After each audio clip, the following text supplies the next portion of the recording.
I made an unfortunate sound, kind of a half scream, before I could shut my stupid mouth. Then I backed up and tried to think.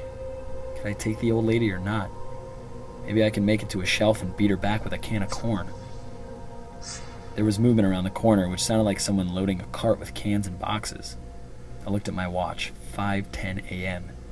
I'd been upstairs in the fort longer than I should have been.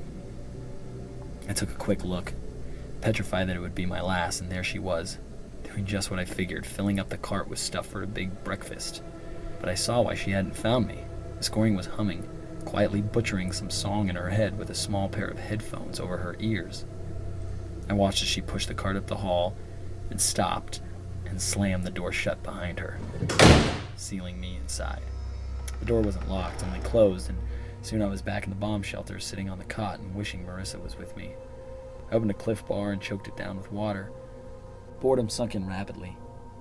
I was too cautious now to listen to my recorder, and Mrs. Goring had taught me that. If I did any listening, it had to be worth it. There were these books in what had become my home away from home, so I picked each of them up. I shouldn't have been surprised to find The Pearl among them, but I was.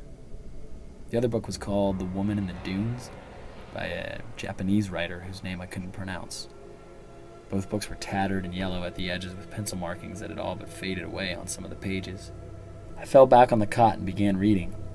It made me happy, imagining Marissa as she read, wondering what page she was on as I read the same words. Something we could talk about, something shared. I grew drowsy, and turning off the light, slept for a few hours. The wall was alive again, the monitor crackling to life. I got up and spun the dimmer switch on, filling the room with a harsh light.